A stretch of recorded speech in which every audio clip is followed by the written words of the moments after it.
கன்னட தேசம் சிருங்கேரி மடத்தை விட்டு விடியற் காலையிலேயே வெளியேறிவிட்டாள் காயத்ரி.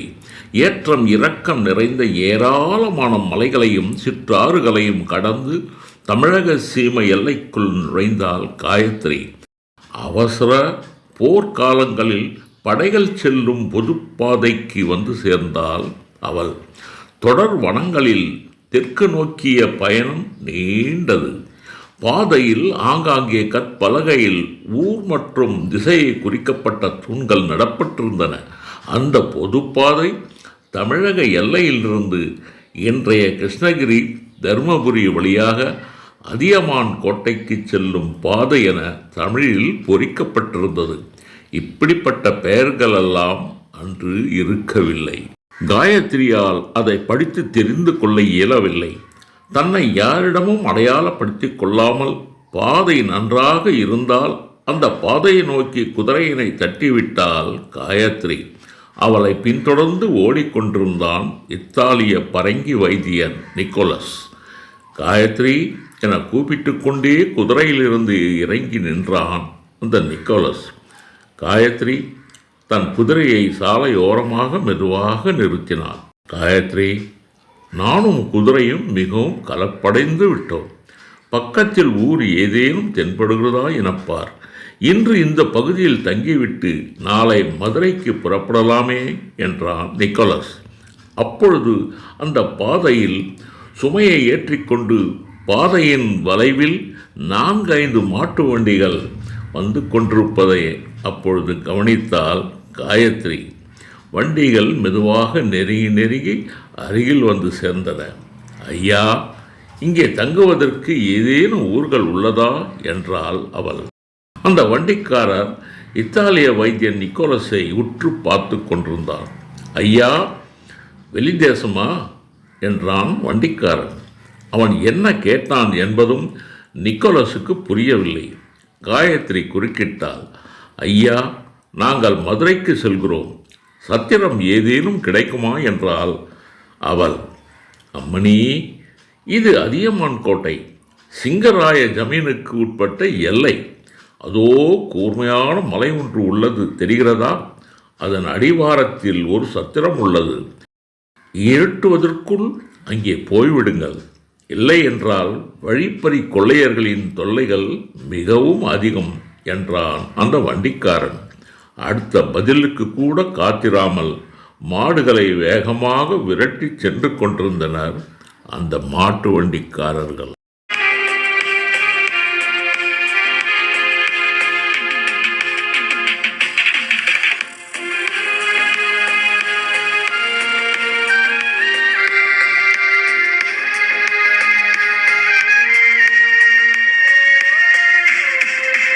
தாயார் நாகாலாம்பிகை பார்ப்பதற்காக பிரம்மாண்ட மாளிகையின் கூடத்தில் நடந்து கொண்டிருந்தார் கிருஷ்ணதேவராயர்.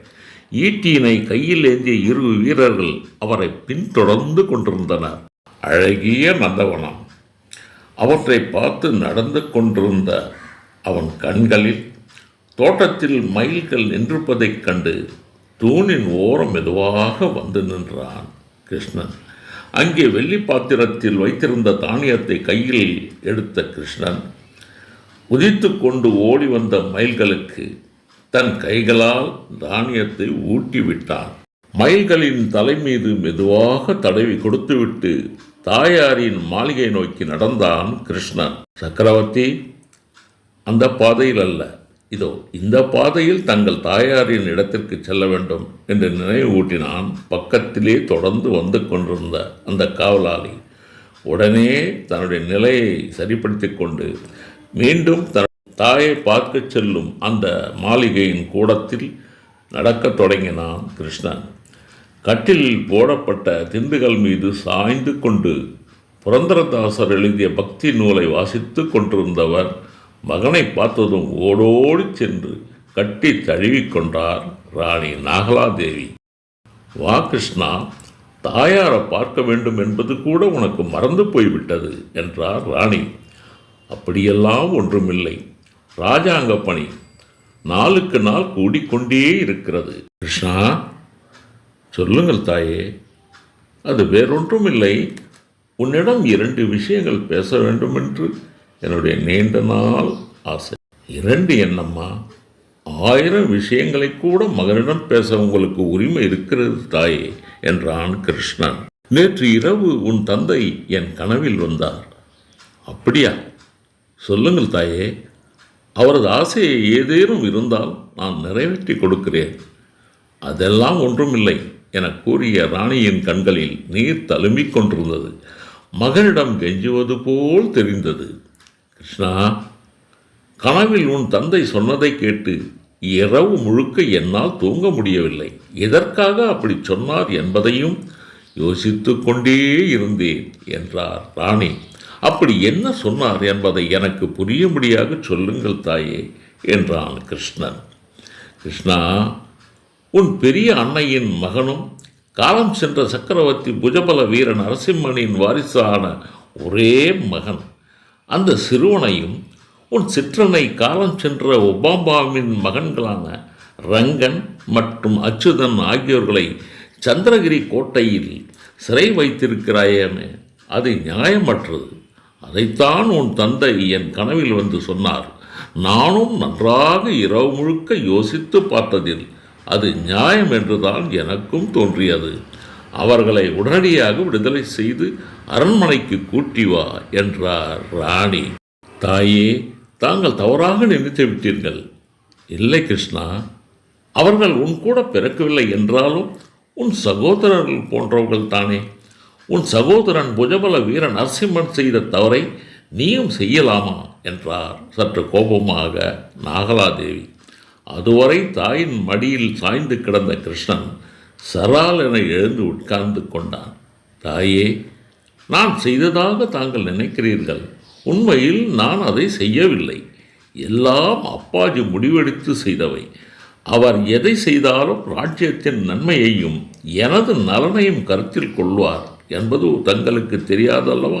யார் செய்திருந்தாலும் சரி, அது எனக்கு உடன்பாடில்லை கிருஷ்ணா என்றார் தாய் ராணி நாகலாதேவி.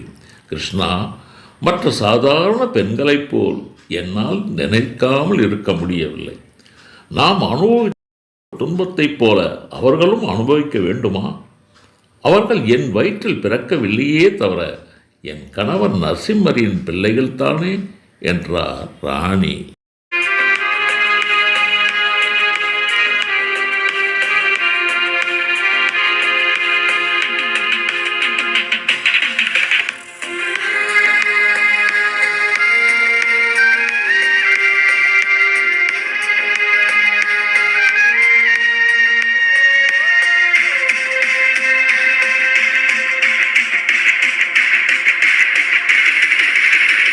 ஆயிரத்தி 509 கிருஷ்ணதேவராயர் ஆட்சி பொறுப்பேற்றதும் குடும்பத்தில் யாரும் எதிரிகளாக உருவாகக்கூடாது என்று தலைமை தளபதியும் முதலமைச்சருமான அப்பாஜி முடிவு செய்தார்.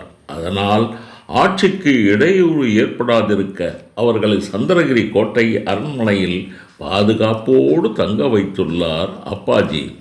தாயே, அவர்கள் சிறையில் அடைத்து வைத்திருப்பதாக தாங்கள் சந்தேகப்பட்டால் நான் பாதுகாப்பு ஏற்பாடு செய்கிறேன். நீங்களே ஒரு முறை நேரில் சென்று பார்த்துவிட்டு வரலாம் என்றான் கிருஷ்ணன். ராணி நாகலாதேவிக்கு மகனின் பேச்சில் நம்பிக்கை ஏற்பட்டதோ என்னவோ அமைதியாக மகனையே பார்த்து கொண்டிருந்தார். தலைநகரில் ஒரு நாள் இரவு நகர சோதனைக்காக மாறுவேடத்தில் சென்றிருந்த பொழுது ஒரு சத்திரத்தின் வாசலில் 2 வயோதிகர்கள் இருளில் தூணுக்கு இடையில் அமர்ந்து கொண்டு இருப்பதை கவனித்த கிருஷ்ணன் சத்திரத்தின் ஓரத்தில் போய் மெதுவாக நின்றான். அந்த இருளில் சத்திரத்தின் தூணின் ஓரத்தில் அமர்ந்திருந்தவர்களில் ஒருவன், ஐயா, நானும் இந்த சத்திரத்தில் நீண்ட காலமாகவே தங்கிவிட்டேன். இங்கே ராஜாவின் மகன் ராஜாவாக வருவான் என்பது இந்த ராஜ்யத்தில் நிச்சயமில்லாமல் ஆகிவிட்டது. 200 வருட சரித்திரத்தை சற்று நீங்கள் கேட்டு பாருங்கள், எல்லாம் புரியும் என்று மற்றவரிடம் பேசிக் கொண்டிருந்தான் அந்த வயோதிகன். அதை கேட்டு கொண்டிருந்த கிருஷ்ணனுக்கு மனதில் திகில் ஏற்பட்டு போனது. அதனால் தன் மீது பகைமை கொள்ளக்கூடிய தளபதிகள், உறவினர்கள் யாரையுமே முழுக்க நம்புவதில்லை. உண்மையை சொல்ல வேண்டுமென்றால் தன்னை வளர்த்து ஆட்சி கட்டில் அமர வைத்த அப்பாஜியை கூட சில சமயங்களில் கிருஷ்ணன் சந்தேகப்படுவதுண்டு. தன்னுடைய தாயார் நாகலாதேவியே பார்த்து கொண்டிருந்தான் கிருஷ்ணன். கிருஷ்ணா, எனக்கென்று இருக்கும் ஒரே ஆதரவும் உறவும் நீ மட்டும் தானே? ஆமாம் தாயே, அதில் என்ன சந்தேகம்? தாங்கள் இரண்டாவதாக எதையோ கேட்க விரும்பினீர்கள். பார்த்தாயா கிருஷ்ணா, நான் மறந்தே போய்விட்டேன். கிருஷ்ணர் கோயிலில் தூண்களும் மண்டபங்களும் சில இடங்களில் செப்பனிட வேண்டியிருக்கிறது. வாசல் காரியம் வீரண்ணாவிடமும் அதிகாரிகளிடமும் சொன்னால் சிற்பிகள், தச்சர்கள், கருமார்கள், கொள்ளத்துக்காரர்கள் யாருமே தற்சமயம் கிடைப்பதில்லை என்கிறார்கள். அணைக்கு பக்கத்தில் ஏதோ ஒரு புதிய நகரத்தை கட்டி கொண்டிருக்கிறாயாமே, அங்கே எல்லோரும் போய்விட்டதாக சொல்லுகிறார்கள். என்ன அது என்றார் ராணி. மர்மமாக சிரித்தான் கிருஷ்ணன். அது ஒன்றும் இல்லை தாயே, எதிர்கால கனவுகளில் அதுவும் ஒன்று என்றான் அவன். புரியாமல் திகைத்தார் ராணி நாகலாதேவி. கிருஷ்ணா, உன் மர்ம சிரிப்பை பார்த்தால் எனக்கு கூட சொல்லாமல் அப்படி ஒரு ரகசிய திட்டமாது என்றார் ராணி. ரகசியம் ஏதும் இல்லையம்மா. தலைநகருக்கு வெளியே ஒரு புதிய நகரத்தை எழுப்பி வருகிறேன். மாளிகைகள், கோயில்கள், அகன்ற சாலைகள், கடை வீதிகள், தண்ணீர் போன்ற எல்லா வசதிகளும் கொண்ட ஒரு புதிய நகரம் உருவாகி கொண்டிருக்கிறது. இன்றைய நாளில் அது ஒஸ்பெட் என அழைக்கப்படுகிறது. இங்கே உள்ள செல்வந்தர்களையும் புதிய நகரத்தில் பெரிய பெரிய மாளிகைகளை கட்டிக்கச் சொல்லி நான் கூறிக்கொண்டே இருக்கிறேன். உருவாகும் அழகிய அந்த நகரம் முழுமை அடைந்தவுடன் தாங்களே அதனை திறந்து வைக்க வேண்டும் என்றான் கிருஷ்ணன். ராணிக்கு ஆச்சரியமாயிருந்தது. நானா என திகைத்தார் நாகலாதேவி. ஆமாம் தாயே, அது எங்களுக்கு மரியாதை செய்யும் பொருட்டும் சரித்திர நினைவாக அது இருக்க வேண்டும் என்பது என் ஆசை. அதற்கு நாகலாபுரம் என தங்கள் பெயரையே சூட்டியிருக்கிறேன் என்றான் கிருஷ்ணன். அதை கேட்டு ஆச்சரியப்பட்டு கொண்டிருந்தார் தாய் நாகலாம்பிகை. அதை வெளியில் காட்டிக்கொள்ளாமல், அப்படியா கிருஷ்ணா, ரொம்ப சந்தோஷம். ஆனால் அம்மா மீது காட்டும் மரியாதையும் அன்பும் வேறு விதமாக கூட காட்டலாம் இல்லையா என்றார் ராணி. அம்மாவின் கேள்வி சற்று குழப்பமாக இருந்தது கிருஷ்ணனுக்கு. தாயே, புரியும்படியாக சொல்லுங்கள். ஒன்றுமில்லை கிருஷ்ணா, அன்று சொன்னதைத்தான் இப்பொழுதும் நான் சொல்லுகிறேன். ஸ்ரீரங்கப்பட்டினம் மன்னர் வீரையாவின் மகள் குமாரி திருமலாதேவியை உனக்கு மணமுடிக்க நிச்சயித்திருக்கிறேன். இதுவரை உன் சம்மதத்தை நீ சொல்லவே இல்லை. முதலில் அதை சொல்லு. அதன் பிறகு நீ கட்டிக்கொண்டிருக்கும் புதிய பட்டணத்துக்கு என் பெயரை வைக்கலாமா வேண்டாமா என்பதை நான் சொல்லுகிறேன் என சற்று கோபத்துடன் கேட்டார் ராணி. அமைதியாக பதிலேதும் கூறாமல் நின்று கொண்டிருந்தான் கிருஷ்ணன். ஆமாம், அந்த பெண் அவள்தான் உன் காரியதரிசி காயத்ரி. எங்கேயோ வெளியூர் போகிறேன் என்று என்னிடம் கூட சொல்லாமல் கிளம்பி போய்விட்டாலாமே, அது எங்கே என்றார் ராணி. அதை கேட்டு அதிர்ச்சியில் உறைந்து போனான் கிருஷ்ணன். காயத்ரிக்கும் அப்பாஜிக்கும் எப்பொழுதுமே மாறுபட்ட மனநிலை. காயத்ரியை கண்டாலே அப்பாஜிக்கு பிடிக்காது. அவர்தான் தாயாரிடம் எதையோ சொல்லி வைத்திருக்கிறார் என்பது மட்டும் புரிந்தது கிருஷ்ணனுக்கு. பதிலேதும் கூறாமல் ராணி நாகலாம்பிகையின் மாளிகையிலிருந்து வெறுப்புடன் வெளியேறி கொண்டிருந்தான் அவன்.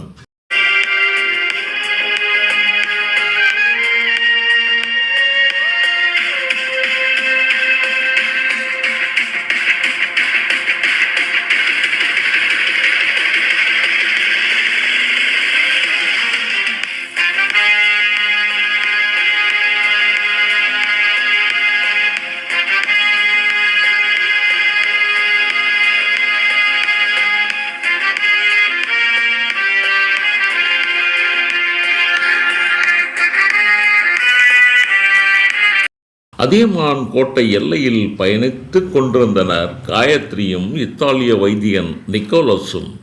சிங்கராயன் ஜமீனுக்குள் பயணித்து கொண்டிருந்த அவர்கள் பார்வையில் பாதையின் ஓரத்தில் பழமையான சத்திரம் ஒன்று தென்பட்டது. மெல்ல இருள் சூழத் தொடங்கியது.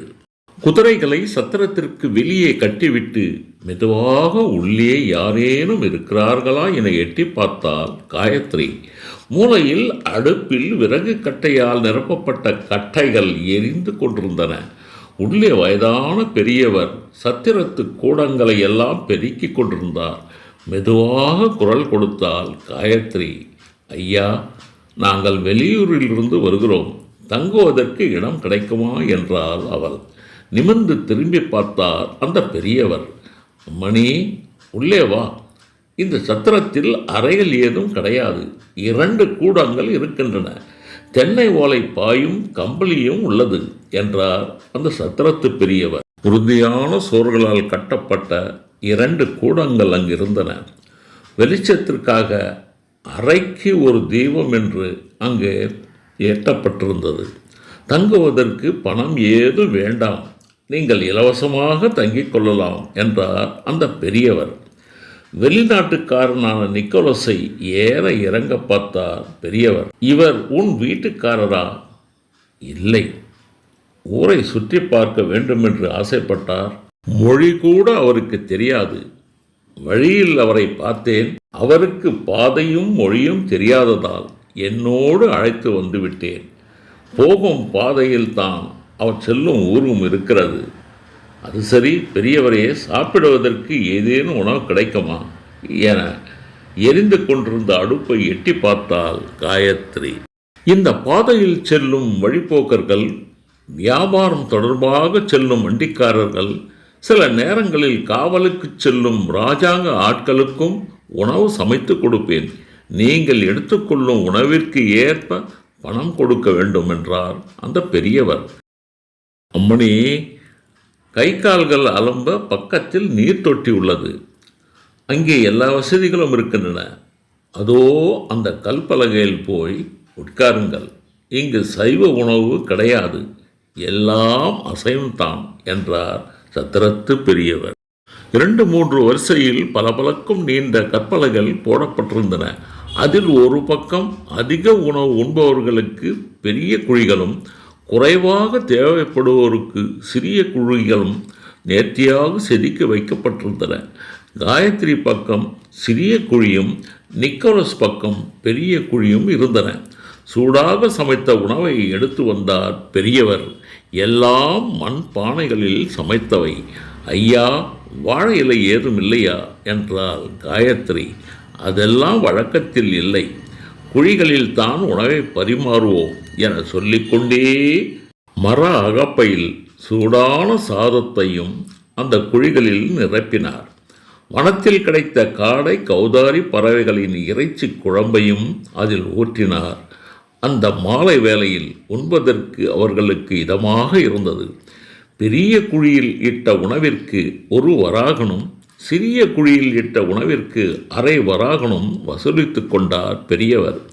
தீப்பந்தம் எரிந்து கொண்டிருந்த குறுகிய கூடத்திற்குள் சென்ற காயத்ரியும் நிக்கோலஸும் தாங்கள் கொண்டு வந்த அவரவர் மூட்டைகளை ஓரத்தில் வைத்துவிட்டு இரவில் வீசிய அந்த கடும் குளிரில் தனித்தனியாக ஓரங்களில் படுத்து கொண்டனர். சத்திரத்திற்கு வெளியே முன்புறமாக போடப்பட்டிருந்த நீண்ட கல்லின் மீது கம்பளி போர்வையை இழுத்து மூடிக்கொண்டு பெரியவரும் கொரட்டை ஒளியை எழுப்பிக்கொண்டு உறக்கத்தில் ஆண்டு போனார்.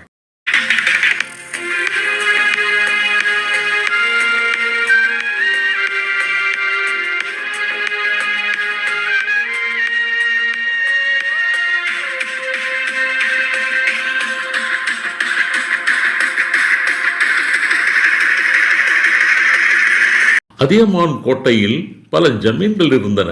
அதில் ஒன்று சிங்கராயனின் ஜமீன். மண்டலேஸ்வரர் ஆளும் உரிமை அதியமான் கோட்டைக்கு இருந்தது. ஜமீனை ஆண்டு கொண்டிருந்தவன் சிங்கராயன். அவன் பெயராலே சிங்கராய ஜமீன் என அழைக்கப்பட்டது. ஜமீன் சிங்கராயன் வாழ்க்கையை ஆடம்பரமாக வாழ நினைத்தான். ஆனால் ஜமீனுக்குள் போதிய வருவாய் ஏதும் கிடைக்கவில்லை. அதனால் ஜமீனுக்குள் வேலை பார்க்கும் சில காவலாளிகளை வழிப்பறி கொள்ளையர்களாக வைத்திருந்தான் அவன். விடியற்காலை நேரம். ஆழ்ந்த உறக்கத்தில் இருந்தனர் காயத்ரியும் இத்தாலி வைத்தியன் நிக்கோலஸும். வெளிநாட்டுக்காரனான இவன் மீது சந்தேகம் ஏற்பட்டு போனது. சத்திரத்தை நடத்தும் அந்த பெரியவருக்கு யாரோ ஒரு வழிபோக்கர் மூலம் ஜமீனுக்கு யாரும் அறியாத வண்ணம் தகவலை அனுப்பியிருந்தார் அந்த பெரியவர். அதனால் மாறு வேடத்தில் இருந்த வழிப்பறி கொள்ளையர்கள் காயத்ரியையும் நிக்கோலஸையும் இழுத்து கொண்டு போய் ஜமீன் சிறைச்சாலையில் அடைத்து விட்டனர். அவர் வைத்திருந்த மூட்டைகளையும் பறித்து கொண்டனர். செய்வதறியாது நாட்கணக்கில் சிறையில் அடைப்பட்டால் காயத்ரி. காவலாளிகள் கொள்ளையடித்த மூட்டைகள் எல்லாம் ஜமீனின் மாளிகையில் உள்ள அறைகளில் வைக்கப்பட்டிருந்தன. அவைகளை ஒவ்வொன்றாக பிரித்து பார்த்து கொண்டிருந்தான் சிங்கராயன். மூட்டை ஒன்றை பிரித்த பொழுது பட்டு துணியால் முடிச்சு போட்ட அந்த பொருளை வெளியில் எடுத்த பொழுது அதிர்ந்து போனான் சிங்கராயன். காயத்ரியிடமிருந்து மூட்டையை பறித்து வந்த கொள்ளையனை இழுத்துக்கொண்டு சிறைச்சாலை பக்கம் வேகமாக ஓடினான் சிங்கராயன். அவர்கள் காட்டிய சிறையில் காயத்ரி இருந்தாள். சிறைக்கதவு திறந்தவுடனே காயத்ரியின் காலில் நெடுஞ்சான் கடையாக தரையில் விழுந்தான் ஜமீன் சிங்கராயன். காயத்ரிக்கு ஒன்றுமே புரியவில்லை. தன் மாளிகைக்குள் காயத்ரியை அழைத்துச் சென்று அவளிடம் பறித்த மூட்டையையும் கொடுத்தான் அந்த சிங்கராயன். அம்மணி, எங்களை மன்னித்து விடுங்கள். எங்கள் ஆட்கள் தவறு செய்து விட்டார்கள். தாங்கள் மாமன்னருக்கு நம்பிக்கையானவர் என்பதும் இராஜாங்க பணியாளர் என்பதும் இதோ இந்த ராஜ முத்திரையை காட்டிவிட்டது. இதை நாங்கள் வைத்திருந்தால் இராஜாங்க வீரர்களால் கொல்லப்படுவோம். மாமன்னரிடம் நடந்தவைகளை பற்றியெல்லாம் ஏதும் கூற வேண்டாம் என கூறிக்கொண்டே காயத்ரியின் காலில் மீண்டும் மீண்டும் விழுந்தான் அந்த ஜமீன் சிங்கராயன்.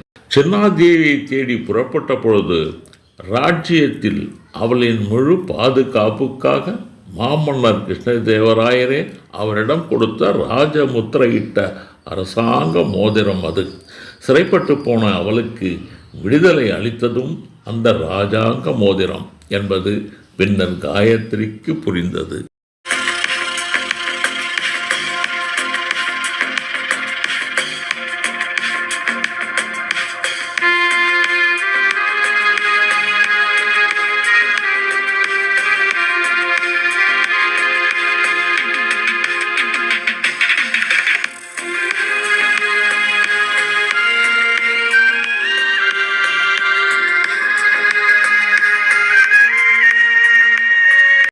சில நாட்கள் சிங்கராயன் மாளிகையில் தங்கியிருந்தால் காயத்ரி.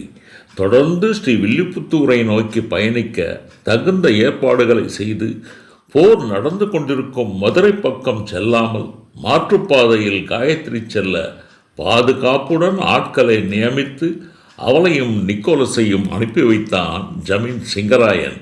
ஸ்ரீ வில்லிபுத்தூரை வந்தடைந்த காயத்ரி சின்னாதேவி பற்றி தனக்கு தெரிந்த விவரங்களை சொல்லி கேட்டபொழுது பசுஞ்சோலை என்ற கிராமத்தில் வைதேகி என்ற அம்மையாருடன் தங்கியிருப்பதாக தகவலை அறிந்தால் காயத்ரி.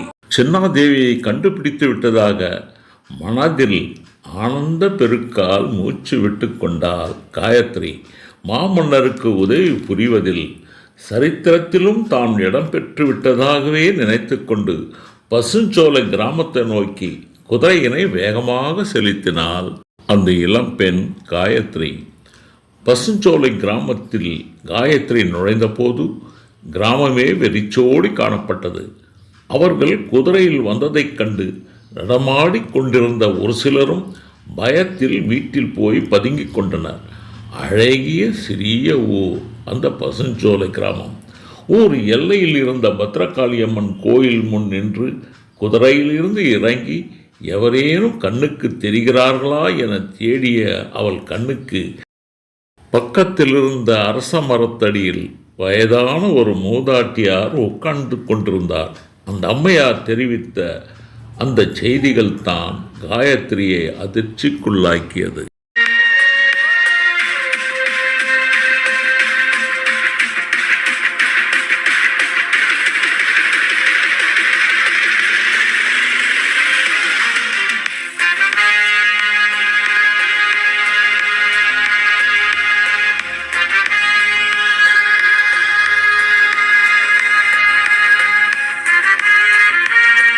அந்த வயதான அம்மையார் சின்னாதேவியை பற்றி மெல்லிய குரலில் காயத்ரியிடம் சொல்லிக் கொண்டிருந்தார். அம்மணி, 3 ஆண்டுகளுக்கு முன் சின்னாதேவியும் அவள் அண்ணன் யதுராஜனும் இந்த கோயிலிலேயே தங்கியிருந்தனர். அவர்களுக்கு பாதுகாப்பாக வயதான வைதேகி அம்மையார் இருந்தார். சின்னாதேவிக்கு பரதநாட்டியமும் அவர்தான் கற்றுக் கொடுத்தார். அழகான அந்த பொண்ணு மீது இவ்வூர் நாட்டாமை முரடன் முத்துவுக்கு ஒரு கண். அவனது தொல்லைகள் அதிகமாகி போனதால் சின்னாதேவிக்கு கட்டாரி திருமணம் செய்து வைத்தார் வைதேகி அம்மாள் என்றார் அரச மரத்து அடியில் உட்கார்ந்திருந்த அந்த வயதான பெண்மணி. ஆச்சரியத்தில் நிமிர்ந்து பார்த்தால் காயத்ரி. கட்டாரி திருமணமா? அப்படி என்றால் கேட்டால் காயத்ரி. பாட்டி சொன்னது புதிராக இருந்தது காயத்ரிக்கு. தொடர்ந்தார் அந்த அம்மையார். சின்னாதேவியின் பாதுகாப்புக்காக வைதேகி அம்மையார் செய்த ஏற்பாடு வாழ்வில் மறக்கவே முடியாது. இதோ இந்த பத்திரகாளி அம்மனுக்கு சின்னாதேவியை அடிமையாக்கிவிட்டார் அந்த அம்மையார் வைதேகி. ஒரு நாள் காலை நீண்ட கூர்வாலை எடுத்து வந்து மணமகனுக்கு உரிய அலங்காரம் செய்து மணமகன் மேடையில் அந்த கட்டாரியை வைத்துவிட்டார் அந்த அம்மையார். இன்னொரு மனையில் சின்னாதேவியை மணமகளாக அலங்கரித்து மணப்பெண் மேடையில் அமர வைத்தார் அந்த அம்மையார். நிஜ கல்யாண சடங்குகள் அனைத்தும் நடைபெற்றது. இந்த கோவிலின் பூஜாரி கட்டாரியில் மாட்டியிருந்த தாலிக்கயிற்றை எடுத்து மணமகள் சின்னாதேவியின் கழுத்தில் கட்டிவிட்டார். இரவெல்லாம் தனி அறையில் இந்த கட்டாரியும் சின்னாதேவியும் தங்க வைக்கப்பட்டனர். மறுநாள் சின்னாதேவியின் தோள்பட்டையில் இருபுறமும் அம்மனின் குறியீட்டை பச்சை மூலிகையால் முத்திரை குத்தி நேர்த்திக்கடனாக அம்மனுக்கு சேவை செய்ய சின்னாதேவி நியமிக்கப்பட்டாள். இந்த அம்மனுக்காக கோயில் தேவதசியாக மாற்றப்பட்டாள் என்றார் அந்த அம்மையார். அதை கேட்ட காயத்ரிக்கு திகிலாக இருந்தது. பாட்டி, இப்பொழுது சின்னாதேவி எங்கே இருக்கிறார் என்றாள் காயத்ரி. வைதேகி அம்மையாரும் இறந்து போய்விட்டார். முரட்டு பையன் முத்துவின் தொந்தரவும் அடிக்கடி இந்த ஊரில் நடந்து கொண்டிருந்தது. இனி இந்த ஊரில் தங்கவே கூடாது என முடிவெடுத்த சின்னாதேவியும் அவள் அண்ணன் யதுராஜனும் வடக்கே சென்று விட்டனர். அவர்கள் இந்த ஊருக்கு வருவதே இல்லை என்றார் அந்த பாட்டி. செய்வதறியாது நின்று கொண்டிருந்தாள் காயத்ரி. விவரங்களை சொல்லிக் கொண்டிருந்த பாட்டி மேடையில் இருந்து மெதுவாக எழுந்து காயத்ரி பக்கம் வந்தார். அம்மணி, அந்த பொண்ணு சின்னாதேவி இந்த பத்ரகாளியம்மனுக்கு தேவதாசியாக பட்டம் கட்டி முத்திரையிடப்பட்டதால் இனி எந்த ஒரு ஆடவனையும் மனம் செய்து கொள்ள முடியாது. பாவம் அதன் தலைவிதி என கூறிவிட்டு ஊருக்குள் நடையை கட்டி கொண்டிருந்தால் அந்த வயதான அம்மையார். அதை கேட்டு மேலும் அதிர்ச்சியில் உறைந்து போனாள் காயத்ரி. எல்லாம் தொலைந்து போன நினைப்பில் ஏதும் புரியாமல் தலைநகர் ஹம்பியை நோக்கி குதிரைகளை செலுத்தத் தொடங்கினாள் காயத்ரி. இதன் தொடர்ச்சி அடுத்த பதிவில். அதுவரை காத்திருங்கள்.